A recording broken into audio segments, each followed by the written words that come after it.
दोस्तों गुज़िश्ता चंद हफ्तों में ख़वातीन के रेप और कत्ल के बढ़ते हुए वाक़यात के बाइस जनूबी अफ्रीका की अवाम में इश्ताल पाया जाता है। दोस्तों ये जो हकीकी स्टोरी मैं आपको बताने वाला हूँ, इसे सुनकर आपकी रूह तक कांप जाएगी। गाड़ी में कुछ दूर सफ़र करने के बाद मुझे ये एहसास हुआ कि इसके रवैये में तब्दीली आई थी। मैंने ये सोचकर अपने आप को तसल्ली दी कि शायद ये इसलिए है क्योंकि वो हीरोइन पीने का आदी है।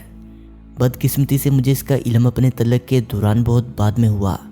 मैंने इसे बताया कि मैं सिर्फ फार्म हाउस के गेट तक जाऊंगी और वहाँ से वापसी की राह लूँगी।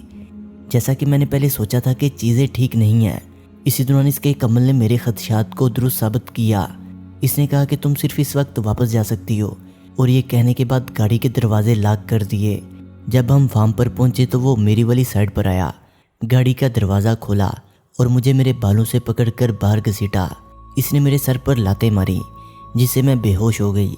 जब मुझे होश आया तो मैंने अपने आप को एक फार्म के कोने में बने क्वार्टर में इस हालत में पाया कि वो मेरे ऊपर था। इसके साथ इसका एक दोस्त भी था, और जब मेरा साहब दोस्त मुझे रेप कर चुका तो फिर इसके दोस्त ने भी मेरा रेप किया। मैं दोबारा बेहोश हो गई।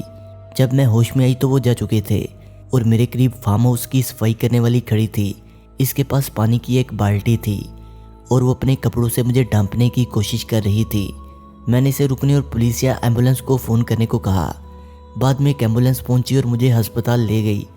बदकिस्मती से मुझे जो चोटें आई वो बहुत गहरी थी और मुझे अपनी बचादानी निकलवानी पड़ी। ये इस वक्त की बात है जब जनूबी अफ्रीका में फ़ुटबॉल का वर्ल्ड कप हो रहा था।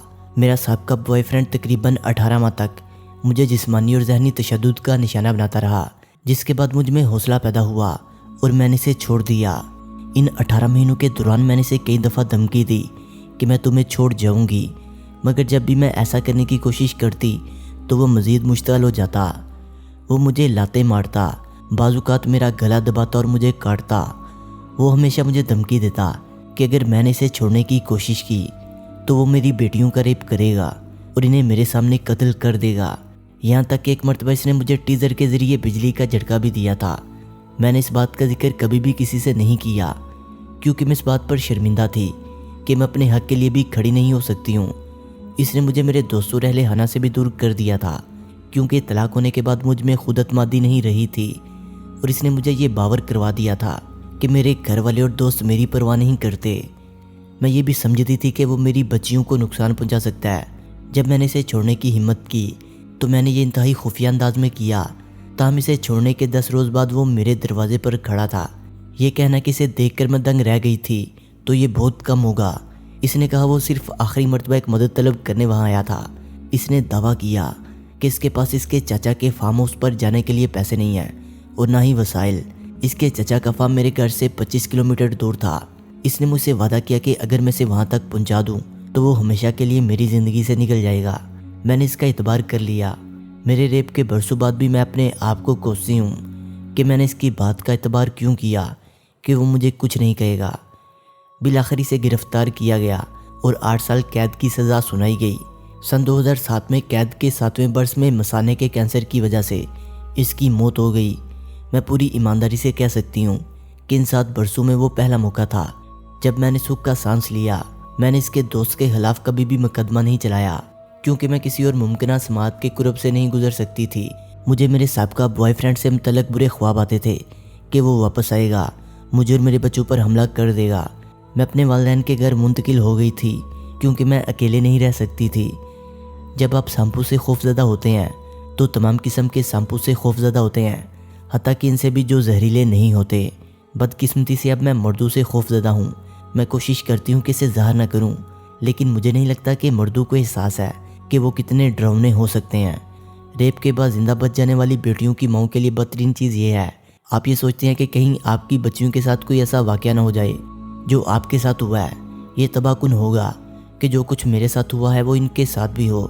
लिहाजा मैंने अपने बच्चों को ये सिखाया है कि मैं हमेशा इनकी मुहाफ़िज़ रहूँगी।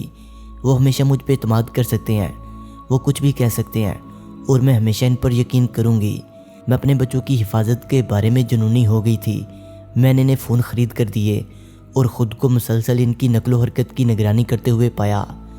वो जहाँ भी जाती मैं इनके साथ जाती, चाहे वो सिर्फ अपने दोस्तों के साथ माल में ही घूम रही हों। आखिरकार मुझे थकावट का सामना करना पड़ा اور اپنی جنونی کیفیت سے نکلنے کے لیے دوبارہ علاج کروانا پڑا۔ ذاتی طور پر مجھے نہیں لگتا کہ جنوبی افریقہ میں خواتین اور بچوں کی حفاظت کے لیے کچھ خاص کام کیا جا رہا ہے۔ لوگ یہ نہیں دیکھتے کہ خواتین کے لیے صورتحال کتنی سنگین ہے، اور بدقسمتی سے حملوں کو معاف کرنے والوں میں سے کچھ ایسی خواتین بھی ہیں جو کہتی ہیں کہ جو ہوا سو ہوا، لوگوں کو آگے بڑھنے اور مثبت رہنے کی ضرورت ہے۔ یہ خواتین کے ساتھ زیادتی اور انہیں قتل کرنے کے واقعات کا حل نہیں ہے۔ خواتین کے ریپ اور قتل جیسے واقعات کے بعد ملک میں مظاہروں کا سلسلہ شروع ہو گیا ہے۔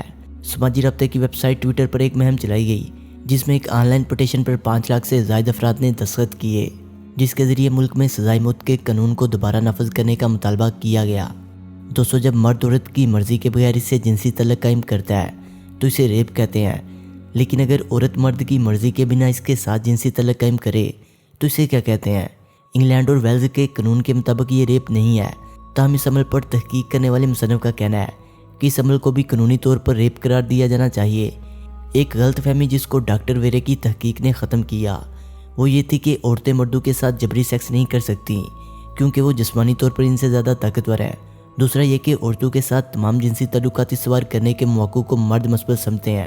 تیسری غلط فہمی یہ تھی کہ جب بھی مرد کے عضو تناسل میں تناؤ ہو تو وہ لازمی طور پر سیکس کرنا چاہتا ہے۔ دراصل ڈاکٹر ویرے کا کہنا ہے کہ عضو تناسل میں تناؤ قدرتی طور پر ایک نفسیاتی عمل ہے۔ ان کا کہنا تھا کہ مرد غصے، خوف یا گھبراہٹ کی حالت میں بھی عضو تناسل میں تناؤ حاصل اور برقرار رکھ سکتا ہے۔ دوستو، بیلجیم کے دارالحکومت برسلز میں ایک نمائش کے دوران ریپ کے متاثرین کے کپڑے رکھے گئے ہیں تاکہ اس روایتی تاثر کو زائل کیا جا سکے جس میں جنسی جرائم کا ذمہ دار لباس کو قرار دیا جاتا ہے۔ یہ نمائش بیلجیم کے دارالحکومت برسل کے مولمبک قصبے میں کی گئی، جسے کیا یہ میرا قصور ہے کا نام دیا گیا۔ اس نمائش کو ان متعدد افراد کے نام سے منسوب کیا گیا جو وہ حملے کے بعد محسوس کرتے ہیں۔ دوستو، ایسے دیگر افراد جن کا انٹرویو نہیں کیا گیا، انہوں نے بھی ایسے بے یقینی کے تجربے کے بارے میں بتایا۔ ایک شخص نے بتایا کہ کچھ عرصے پہلے میرے ساتھ زیادتی کی گئی۔ میں نے جب ہمت کر کے پولیس افیسر کو بتایا تو پولیس افیسر نے کہا تمہیں یقیناً مزہ آیا ہوگا ورنہ تم پہلے اس کے بارے میں اطلاع دیتے۔ ایک اور مرد کا کہنا تھا کہ ہم اس بارے میں بات کرنے سے خوف اور شرمندگی محسوس کرتے ہیں، اور جب ہم اس بارے میں بات کرتے ہیں تو ہم پہ یقین نہیں کیا جاتا کیونکہ ہم مرد ہیں۔ ایک مرد کیسے جبری سیکس کا شکار ہو سکتا ہے؟ اسے دیکھو، یہ مرد ہے۔ پھر اس طرح مذاق اڑایا جاتا ہے۔ تو ویڈیو اچھی لگنے کی صورت میں سے لائک کریں، کمنٹ کریں اور اپنے دوستوں سے شیئر کریں، اور جنہوں نے ابھی تک ہمارے چینل شانی اسٹوریز کو سبسکرائب نہیں کیا وہ اسے سبسکرائب کرتے ہوئے بیل آئکن پر کلک کر کے آل نوٹیفیکیشن کو انیبل کر لیں۔ ملتے ہیں ایک نئی ویڈیو کے ساتھ، تب تک کے لیے خدا حافظ۔